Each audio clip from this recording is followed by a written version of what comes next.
ये इसकी छोटी सी परिभाषा है। इन तीनों समाजों का रेणके आयोग ने सर्वे किया। गवर्नमेंट ने एक आयोग बनाया जिसका नाम रेणके आयोग था, उसमें से अपने भी समाज के कुछ लोग थे उसमें, और सर्वे करके पता लगाया कि भाई इनकी जो एजुकेशन है और जो इकोनॉमिक कंडीशन है वो बहुत ही खराब है, इसलिए इनको विशेष सुविधाएं देना चाहिए। उन्होंने बहुत सारी रिकमेंडेशन की। उसके बाद एक दूसरा आयोग बैठा, इरादे आयोग, उसने भी बहुत सारी रिकमेंडेशन की, लेकिन दोनों रिपोर्ट सरकार ने ठंडे बस्ते में डाल दी। पहला रिकमेंड, जो भी हमारी ये 10 मांगे हमारे जो अध्यापक महोदय ने बताई, जो ये 10 मांगे हैं वो सब आयोग की मांगे हैं। हमने कोई नई मांग नहीं की है। जो सरकार ने बोला है वही हम लोग कह रहे हैं। पहली मांग ये है कि भाई 10% आरक्षण होना चाहिए। 10% आरक्षण का आधार ये है कि पूरे देश में इन समाजों की कुल जो पॉपुलेशन है वो जनसंख्या का 10%।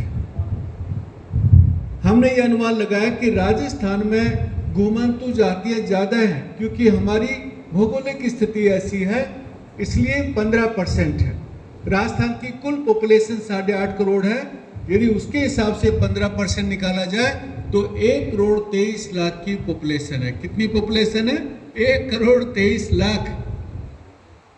इसलिए ये 10% आरक्षण की हमने मांग की है। दूसरा प्रश्न ये आता है कि भाई सब समाजों को अलग करके क्या एक ग्रुप बनाया जाए या अलग अलग कैटेगरी में दिया जाए।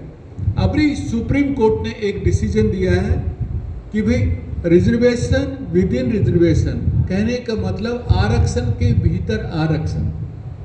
जैसे हमारा समाज एमबीसी में आता है, ओबीसी का एक पार्ट, तो एमबीसी में एक ग्रुप बन सकता है कि डीएनटी एमबीसी या डीएनटी ओबीसी, ऐसे एसटी डीएनटी, ऐसी एससी डीएनटी, तो सबको मिला के 10%। तो कई बार हम लोग सोचते हैं कि भाई पंखा बंद कर देगा, ये बंद कर देते हैं। कई बार हम सोचते हैं कि भाई हमें ये 10% आरक्षण मिलेगा या नहीं मिलेगा। हम लोग कई बार सोचते हैं ना कि भाई आरक्षण मिलना बहुत डिफिकल्ट है। गुजर आंदोलन को देखते हैं तो अपने रोंगटे खड़े हो जाते हैं कि यार 80 आदमी मर गए थे, तो आरक्षण मिलना बहुत डिफिकल्ट है। ऐसा बात नहीं है, आरक्षण मिलेगा। सुप्रीम कोर्ट ने खुद ने बोला है कि भाई ये आरक्षण होना चाहिए। ओबीसी के अभी आपने आंकड़े देखे होंगे कि जितनी 100 सीट निकलती हैं उसमें नीचे बच बच के 5 सीट रह जाती है दूसरी जातियों के लिए, और बाकी 95% दूसरी समाजों के लिए चली जाती। जब आपका कोई अधिकारी ही नहीं है तो आपकी बात कौन सुनेगा? आप मुझे बताइए, 78 साल के बाद रेवारी समाज के कितने आईएएस हैं? जो भी अपने 2 अधिकारी वो आईएएस है कोई भी नहीं है। जो 2 अधिकारी है ना अपने, वो क्या है? इंडियन रेवेन्यू सर्विस वाले हैं। लेकिन डायरेक्ट आईएएस 78 साल की आजादी के बाद एक भी नहीं है। कितनी सोचनीय विषय है। डायरेक्ट आईपीएस कितने हैं? एक भी नहीं। हाई कोर्ट में जज कितने हैं?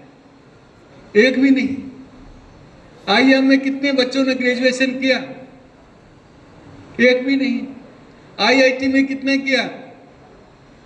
एक भी नहीं।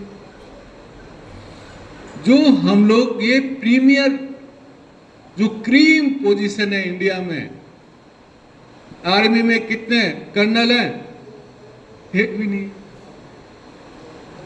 ये देश की क्रीम जो संस्था है जहां से बड़े बड़े लोग निकलते हैं, सुंदर पिचाई कहां से निकला? आईआईटी से निकला। जो गूगल का हेड है ना, साइंटिस्ट बताओ मुझे, कोई इसरो में कितने साइंटिस्ट हैं? एक भी नहीं। हम लोग कई बार सोचते कि हम प्रोग्रेस कर रहे हैं, इसलिए मैं बता रहा हूं ये। क्यों नहीं कर रहे? क्योंकि हमें उसका अवसर नहीं दिया गया। यदि अपने पास 10% आरक्षण होता तो हमारे आईएएस होते।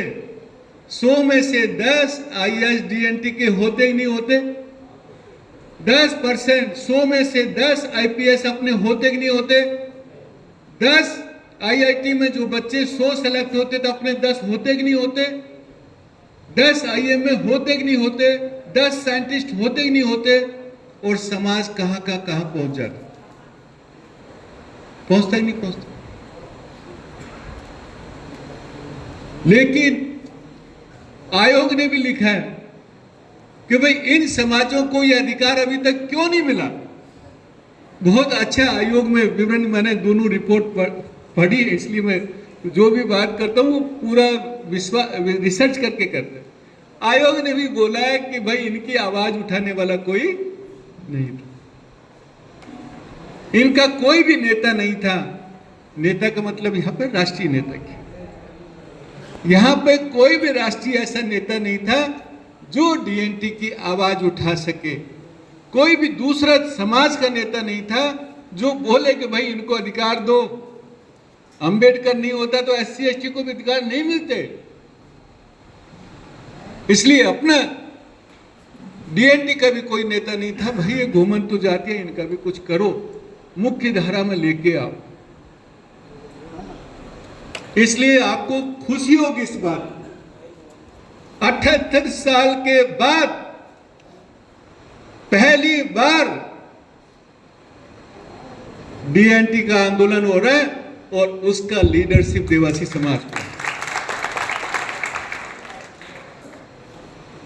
ये सबसे बड़ा सौभाग्य अपने लिए।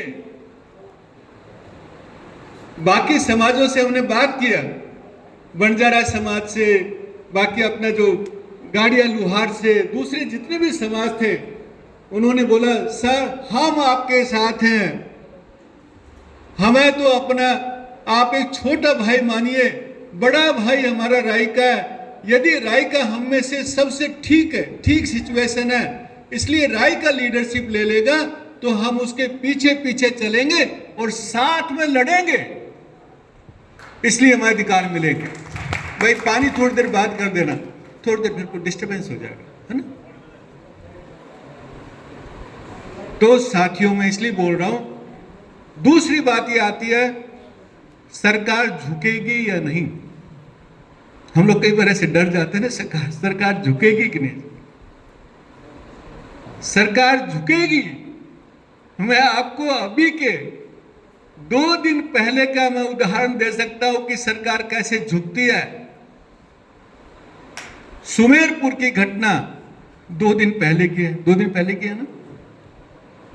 मैं अहोर से 3 बजे वहां पे पहुंचा सुमेरपुर, पूरे 36 कौम का धरना चल रहा था, और मैंने पूछा भाई कितना पैसा दिया। उन्होंने बोला भाई 5 लाख रुपए। कितना? 3 बजे तक कितना था? 5। मैंने उठ के बोला कि 5 लाख नहीं चाहिए, हमारा समाज इतना कमजोर नहीं है, 5 मिनट में 5 लाख दिला सकता हूं, इसलिए सरकार का 1 पैसा हमें नहीं चाहिए। उसके बाद सरकार में एक्टिविटी शुरू हुई। 4 साढ़े 4 बजे बोला 10 लाख नहीं चाहिए। 5 बजे बोला 5 बजे तक का टाइम देता हूं सरकार को, 5 बजे तक डिसीजन नहीं आया, हम हाईवे जाम करेंगे। आपने सारे वीडियो मेरे देखे। हाईवे इस बार सरकार को सिखा के रहेंगे कि पशुपालक समाज कमजोर नहीं है। इस बार तेरे को सिखा के रहेंगे कि हमारी जिंदगी इतनी सस्ती नहीं है। दोस्तों, जैसे मेरा स्पीच खत्म हुआ, लोकल एमएलए भी घबराया और विधानसभा में क्वेश्चन उठाया। आपने देखा? उठाया कि नहीं उठाया? सुबह से वो विधायक बैठा था वहीं पे, लेकिन सवाल नहीं उठाया। उसको लगा अभी कंपटीशन होने वाला है, फटाक से सवाल उठाया। वो बोला कि भाई देखो उनको तो सवाल उठ गया। मगर अभी तो सारे सवाल उठाएंगे, देखिए ना चुपचाप। 7 बजे